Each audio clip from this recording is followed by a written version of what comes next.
मैं डॉक्टर रेखा भदौरिया, व्याख्याता समाजशास्त्र, राजकीय महाविद्यालय झालावाड़। आज हम बच्चों आपके साथ विवाह क्या चीज है, विवाह की क्या शर्तें हैं, विवाह कैसे किया जाता है और खास तौर से में जनजातियों में विवाह कैसे होता है और उनके जीवन साथी चुनने के कौन कौन से तरीके हैं। विवाह हिंदू समाज में विवाह एक धार्मिक संस्कार माना गया है। हिंदुओं में प्रचलित 16 संस्कारों में से विवाह को एक प्रमुख संस्कार माना गया है, जिसका उद्देश्य गृहस्थ आश्रम में प्रवेश करने से है। गृहस्थ आश्रम में ही वह आधारशिला है जो चारों पुरुषार्थों को पूर्ति को संभव बनाता है। इस प्रकार सामाजिक संरचना में विवाह को एक प्रमुख संस्था का रूप दिया गया है। विवाह करने, संतानोत्पत्ति करना पितृ ऋण से मुक्ति पाने के लिए आवश्यक है और शास्त्रों के अनुसार संतानोत्पत्ति द्वारा ही व्यक्ति मोक्ष का अधिकारी हो पाता है तथा पति पत्नी व बच्चों से युक्त व्यक्ति ही पूर्ण मानव है, क्योंकि अविवाहित व्यक्ति का शास्त्रों में अपवित्र माना गया है। विवाह नामक संस्था विश्व के सभी समाजों में विद्यमान रही है, चाहे सरल समाज हो या कठिन, सभ्य समाज हो या असभ्य, ग्रामीण समाज हो या नगरीय। उनके रूप में कुछ समय समय पर परिवर्तित हुआ है, लेकिन जनजातियों में जो विवाह है वो आज सभ्य समाज की अपेक्षा कुछ अलग थी। आज हम देखेंगे कि जनजातियों में किस तरह से विवाह हुआ करते थे या उनको अपना जीवन साथी चुनने का क्या क्या तरीका था। उससे पहले हम देखेंगे कि विवाह की क्या क्या परिभाषा है, किस समाजशास्त्री ने इसको कैसे अपने विचारों के साथ जोड़ा है। बोगार्ट्स के अनुसार विवाह स्त्रियों और पुरुषों को पारिवारिक जीवन में प्रवेश कराने की एक संस्था है।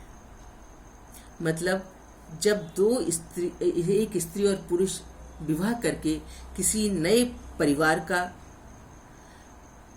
की संरचना करते हैं तो एक नया परिवार बनता है जो हमारे समाज की बहुत से कार्यों को पूरा करता है।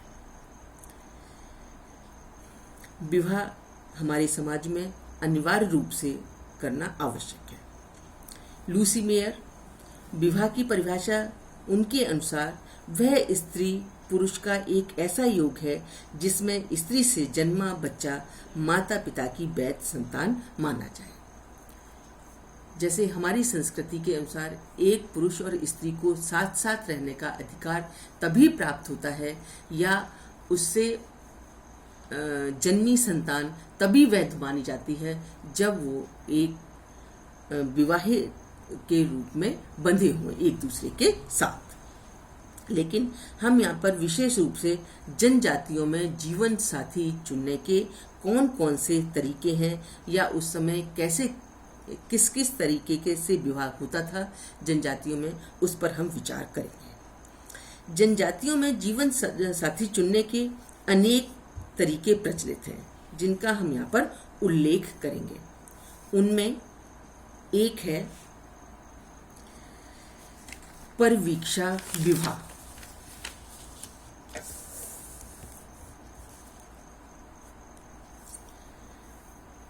परवीक्षा विवाह मतलब उसकी एक तरह से एक परवीक्षा काल होता है जिसमें दोनों साथ साथ रहते हैं।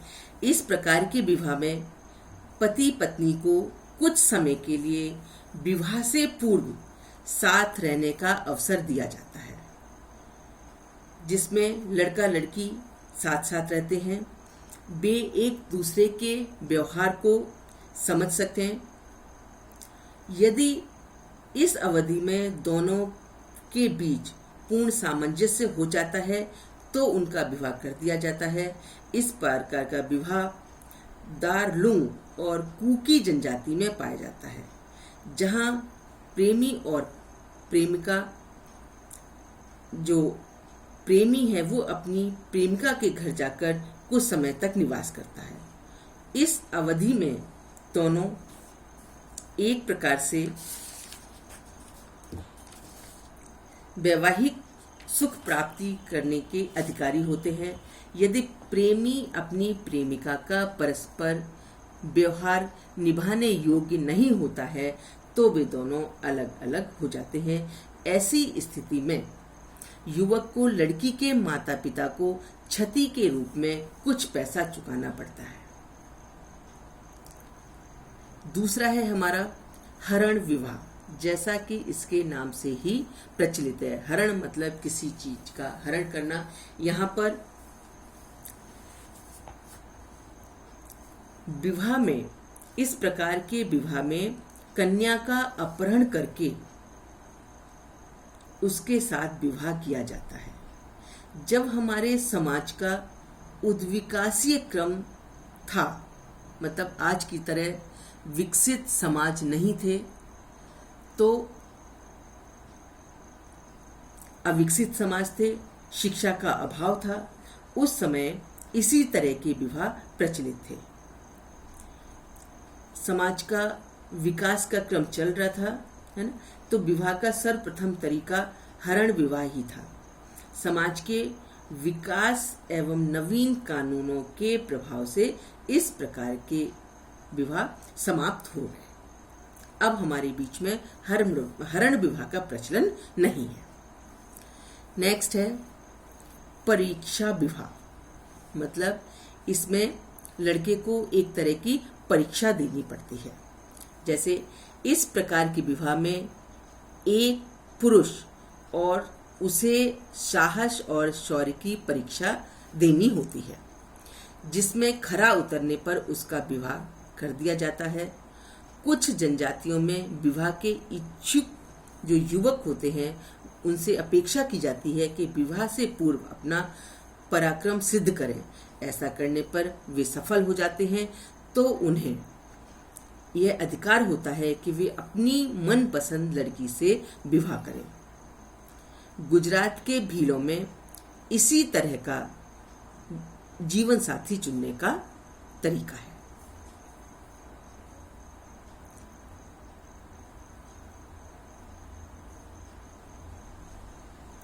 नेक्स्ट है आपका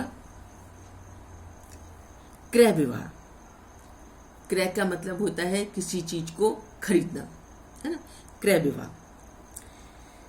इस प्रकार के विवाह में वधू प्राप्त करने के लिए वधू के माता पिता या उनके रिश्तेदारों को कुछ धनराशि वधू मूल्य के रूप में देनी होती है। क्रय विवाह का सदा यह अर्थ नहीं है कि वधू का व्यापार किया जाता है, पर कई समाजों में यह मूल्य सिर्फ दिखावे के रूप में दिया जाता है और उससे अधिक धन तो दूल्हे को दहेज के रूप में दे दिया जाता है। साइबेरिया के क्रीज जनजाति में वधू मूल्य इतना अधिक है कि एकाधिक पत्नी रखना उनके लिए कठिन है। अतः वो एक ही विवाह कर सकते हैं, दूसरा करना उनके हैसियत से या उनके आर्थिक स्तर से परमिटेड नहीं है। तीसरा है सेवा विवाह।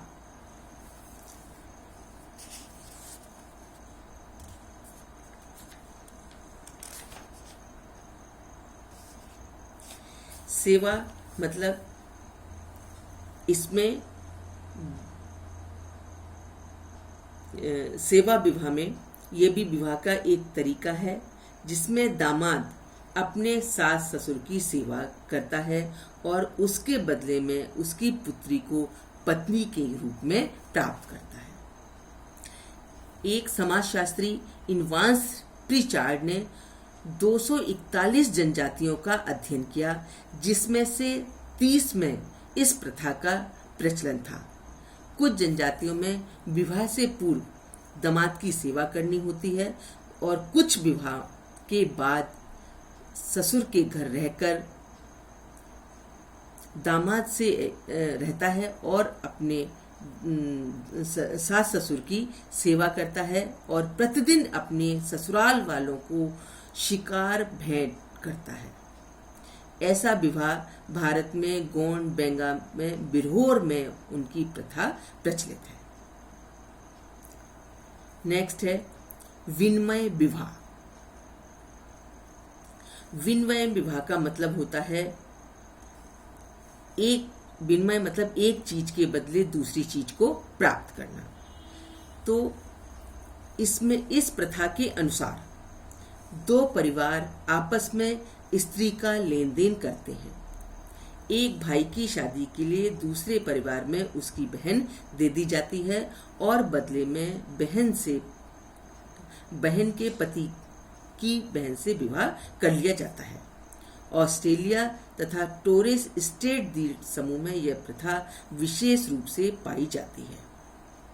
ये कहीं कहीं आज के वाले समाजों में भी यह प्रथा प्रचलित है कि पति के भाई से बहन की शादी हो गई और पत्नी की ननद से दूसरे भाई की शादी हो गई।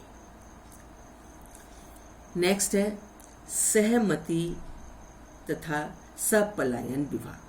मतलब सहमति या सहपलायन विवाह मतलब साथ साथ भागकर विवाह करना। बाल विवाह प्रथा जनजातियों में साधारण कम हो रही है। अधिकांश युवक और युवतियों की सहमति से ही विवाह होते हैं। आज हम देखते हैं कि हमारे समाज से जो बाल विवाह है वो पूर्ण रूप से समाप्त ही सा हो चुका है। तो इस समय लड़के और लड़कियां बड़े हो जाते हैं, एक आयु पूरी कर लेते हैं और उस समय जब वो विवाह करते हैं तो उनकी सहमति आपस में बनी होती है। माता पिता उनके निर्णय की पुष्टि औपचारिक रूप से कर देते हैं। जिन जनजातियों में युवा गृहों का प्रचलन है उसमें युवा युवती अपने जीवन साथी के लिए स्वतंत्र है। कभी कभी माता पिता द्वारा अगर युवक युवतियों को विवाह करने की स्वीकृति प्रदान नहीं की जाती है तो वे बिना स्वीकृति लिए दोनों उस जगह से चले जाते हैं, पलायन कर जाते हैं और पलायन किए हुए व्यक्ति को या तो दोनों पक्षों के लोग समझा बुझाकर गांव लौटा लाते हैं और नहीं तो वो अपना जीवन वहीं पर बिताते हैं और संतान होने पर स्वयं ही अपने गांव लौट आते हैं। तो उन्हें उस समय सामाजिक स्वीकृति प्राप्त हो जाती है।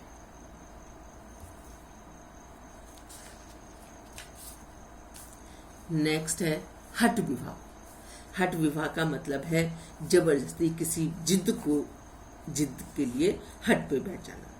इस प्रकार के विवाह में लड़की जिस व्यक्ति से विवाह करना चाहती है उसके घर में जाकर जबरदस्ती या जबरन रहने लगती है।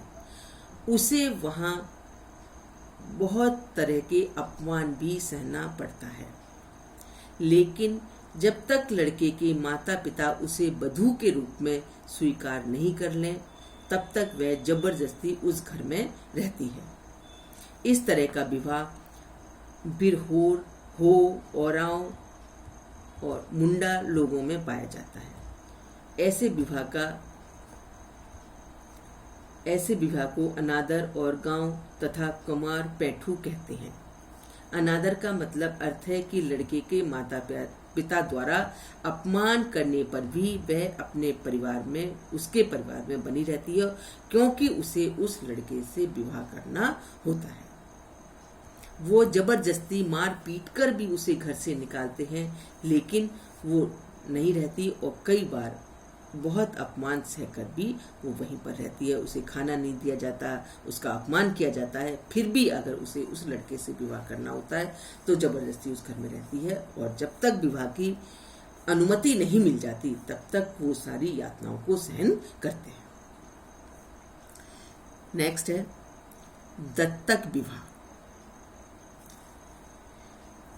इस प्रकार के विवाह में दामाद को गोद लिया जाता है और उससे ही पुत्री का विवाह करवा दिया जाता है। मतलब पहले गोद लेने के रूप में एक लड़के को घर में रखा जाता है जिसे वो दामाद का दर्जा प्रदान किया जाता है और उससे बाद में पुत्री का विवाह करा दिया जाता है।